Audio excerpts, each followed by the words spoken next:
કેમ છો બા? કયું ગામ? એમ મૂડી એમ કેમ આજે અહીંયા પાલનપુર હરૂપજીને જીતાડવા કેટલો વિશ્વાસ છે બા? પૂરેપૂરા હરૂપજી જીતે છે. તો પણ હજી આયા કેમ નથી ઉમેદવાર? ઉમેદવાર ભલે ના આયા, 18 આલમે હરૂપજીને વોટ આલ્યા છે અને નરેન્દ્રભાઈની સરકાર છે. ગુજરાતમાં ભાજપની સરકાર, ઉપર ભાજપની સરકાર. વિકાસને મત આલ્યો છે વસ્તીએ. 18 આલમે વિકાસને મત આલ્યો અને હરૂપજી 100% જીતશે. સ્વરૂપજીના સમર્થકો અહીંયા પહોંચ્યા છે, ખાસ કરીને ભાજપના કેટલાક સમર્થકો અહીંયા પહોંચ્યા છે અને જીતના આશાવાદ સાથે આજે અહીંયા પહોંચ્યા છે. જે રીતના ગ્રાઉન્ડ ઉપર ભારતીય જનતા પાર્ટી દ્વારા આખી સરકાર ઉતારી દેવામાં આવી હતી, એટલે કહી શકાય કે માઇક્રો પ્લાનિંગમાં ક્યાંક ને ક્યાંક કોઈ વિસ્તારમાં મજબૂત રહ્યું છે, કોઈ વિસ્તારમાં નબળું પડ્યું છે. પણ અહીંયા વાત છે ઠાકોર સમાજના ચહેરાની, તો સ્વરૂપજી ઠાકોર જે છે એ ઠાકોર કોમ્યુનિટીમાંથી આવે છે અને મજબૂત પ્રભુત્વ છે આ વિસ્તારમાં. પણ કાકા સામે જ્ઞાનીબેન ઠાકોર પણ હતા. જ્ઞાનીબેન હતા પણ એમનો કોઈ અત્યારે આ વિષયમાં આવતો જ નથી. એ તો સાંસદ બન્યા પણ વટ તો હોય ને સમાજ. વટ ભલે પણ સમાજે હરૂપજીને વોટ આલ્યા છે. સ્વરૂપજીનો વટ પડી જવાનો છે? વટ પડી જવાનો, 100% વટ પડી જવાનો. જોઈ રહ્યા છો અહીંયા સ્વરૂપજીની જીતની આશા વ્યક્ત કરી રહ્યા છે. આપણી સાથે બીજા એક મિત્ર જોડાયા છે. શું કહેશો, કેટલો વિશ્વાસ છે? પૂરેપૂરો વિશ્વાસ છે. ગુલાબસિંહ જીતી જવાના છે. અત્યારે આગળ છે ગુલાબસિંહના સમર્થક અહીંયા બેઠા. એમની ઉમેદવાર છે એ જ હજી આયા નથી, એટલે એ ઉપરથી અનુમાન લગાવો તમે કોણ જીતશે. 5 રાઉન્ડ પૂરા થયા હજી. હા, ગુલાબસિંહ આગળ છે, હજી સુધી આગળ જ રહેવાના. જે જગ્યાએ અત્યારે અમને નતો આગળ, એ જગ્યાએ આગળ છે, તો હવે અમારો ગઢ તો બાકી છે. બિલકુલ. શું કહેશો, શું લાગે તમને? સ્વરૂપજી 15,000 લીડથી જીતશે. 15,000ની લીડથી જીતશે? હા, સ્વરૂપજી. હવે રાઉન્ડ રહ્યા છે માત્ર 18. હા, તો 15,000થી વધુ લીડથી જીતશે. કઈ બાજુના રાઉન્ડ ખુલશે ત્યારે સ્વરૂપજી આગળ છે? ભાભર તાલુકાના રાઉન્ડ ખુલશે ત્યારે સ્વરૂપજી 100% આગળ થશે. ચોક્કસથી ભાભર વિસ્તારના, એ તો મેં પણ તમને પહેલા કહ્યું કે ભાભર વિસ્તારના જ્યારે રાઉન્ડ ખુલવાના છે ત્યારે સ્વરૂપજી ચોક્કસ આગળ થશે. પણ હાલ એક દ્રશ્ય મેં એ જોયું, સતત હું અપીલ કરતો આવ્યો છું બનાસકાંઠા ન્યૂઝ નેટવર્કના માધ્યમથી કે ભાઈચારાની ભાવના રહેવી જોઈએ. ચૂંટણી આજે આવવાની છે ને આવતીકાલે પણ આવવાની છે અને જવાની પણ છે. અને હાર જીત એક જ વ્યક્તિ જીતવાનો છે.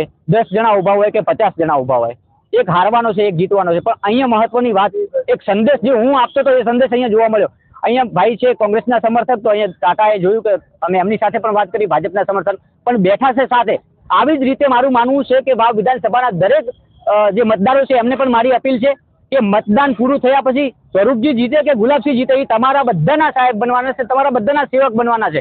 તો આ ચૂંટણી પત્યા પછી પણ આવી જ રીતે ભેગા બેસશો, આ મારો મહત્વનો સંદેશ છે. કાકા શું કહેશો, શું નામ છે? રાજ્ય જીતાડી ગામ મેરા અને પાણી પુરવઠા મારે નોકરી છે અને હું વિકાસમાં આગળ ચાલવાનો છે. મોદી સાહેબના આભાર. બોલો ભારત માત કી જય. મહત્વની વાત કરી સદારામ બાપુની પણ અહીંયા જય બોલાવી રહ્યા છે. સદારામ બાપુ, બા શું કહેશો, શું છે? મોટા મસાલો ખાધો? મસાલો ખાધો છે, ભાજપનો ખાધો છે. ભાજપનો મસાલો ખાધો હોય પણ આજ તો આઈસ્ક્રીમ ખાવાની હોય. હવે સાહેબ એવું છે ને આમાં કે અમે કોંગ્રેસ વાળા અમે તો ભેળા તો રહેવાના જ છે, પણ વોટ તો અમે સ્વરૂપજીને આલવાના છે. આ ઠાકોર સમાજનો દીકરો છે, 100% સમાજનો દીકરો હોય એટલે સમાજને લાગણી હોય. પણ મહત્વની વાત મારે એટલે કરવી છે કે સામે પણ સમાજની દીકરી છે, જેને તમે ખોબલે ખોબલે મત આપીને લોકસભામાં મોકલે છે. એમનું પણ પ્રભુત્વ મજબૂત થાય એવું કામ કર્યું છે. સાહેબ તો એમ છે, જ્ઞાનીબેનનું તો અમે જ્યારે અમારી ટાઈમ આવી હતી ત્યારે અમે જ્ઞાનીબેનને હાથમાં મળી દીધા સંસદમાં, અને હવે અમારા સ્વરૂપજી આવ્યા છે એટલે અમે તો દેખા પૂરતા ભેળા થયા. જ્ઞાનીબેનનો મોભો રાખવો હરકું ભેળા થઈને વોટ તો અમારે આલવાના છે સ્વરૂપજીને. અચ્છા, અહીંયાથી સ્વરૂપજીને જીતાડીને લઈ જાવ? હા, સ્વરૂપજીને જીતાડીને જવાના અમારે. જોઈએ શું કહેશો કાકા? અમારા શબ્દ જીતેલાથી બહુ મચું છે. પણ હજુ આયા કેમ નથી 5 રાઉન્ડ? આવે તો અમે બેઠા સ્વરૂપજી શું પણ છે. સ્વરૂપજી અમારા અહીંયા ઘરે બેઠા તો અમારા જીતે છે. જીતે એટલે જ્યાં હશે અહીંયાથી લઈને જજો. ચોક્કસથી અહીંયા ઉમેદવાર આવે કે ના આવે, એમના સમર્થકો કહી રહ્યા છે કે સ્વરૂપજી અમારે ગમે ત્યાં હશે શેપ છે અને એમને અમે અહીંથી જીતાડીને લઈ જવાના છે. આ એક આત્મવિશ્વાસ છે. આત્મવિશ્વાસ બહુ લીડ જીતી 11,000 લીડ. પાક્કું. પેલા જમીન વાળી શરત મારી હતી, પાક્કું. વાહ વાહ વાહ. આ આત્મવિશ્વાસ કે છે, લોકોનો આત્મવિશ્વાસ કે છે. આપણી સાથે બીજા પણ એક વ્યક્તિ જોડા છે. સરપંચ શું કહેશો, કયું ગામ? અબાસણા તો જ્ઞાનીબેન નું ગામ છે. હા, તો ત્યાં કેવું રહે છે? અબાસણામાંથી 1200-1300 લીડ ને કોંગ્રેસને 500 વોટ મળશે. જ્ઞાનીબેન નું પિયર છે તોય? હા, તો 1300 વોટ મળશે. સમાજના ઉમેદવારને લઈ? હા, સમાજના ઉમેદવારને મળશે. કેટલો વિશ્વાસ છે અહીંયાથી? પાકો વિશ્વાસ. સ્વરૂપની ઘણી મોટી રીત છે. અને ભાભર ની બે સીટો જિલ્લા પંચાયત 2 આવે છે, મીઠા અને સળવા, અને મીઠા, અને ભાભર સિટી આવશે એટલે બધું તોડી નાખશે.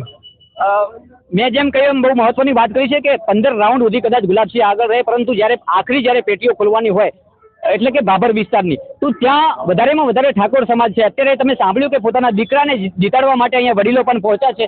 એટલે કહી શકાય કે અત્યારે તો માત્ર ને માત્ર આશાવાદ વ્યક્ત કરી રહ્યા છે કે સ્વરૂપજી જીતે કે ગુલાબસિંહ. કોંગ્રેસ કહેવાનું છે ગુલાબસિંહ, તો ભાજપના સમર્થકો અને સ્વરૂપજીના સમર્થકો કહેવાના છે કે અમારો ઉમેદવાર જીતે. પરંતુ હવે જ્યારે 5 રાઉન્ડ પૂર્ણ થયા છે અને 2200થી વધારે લીડથી કોંગ્રેસ આગળ ચાલી રહ્યું છે.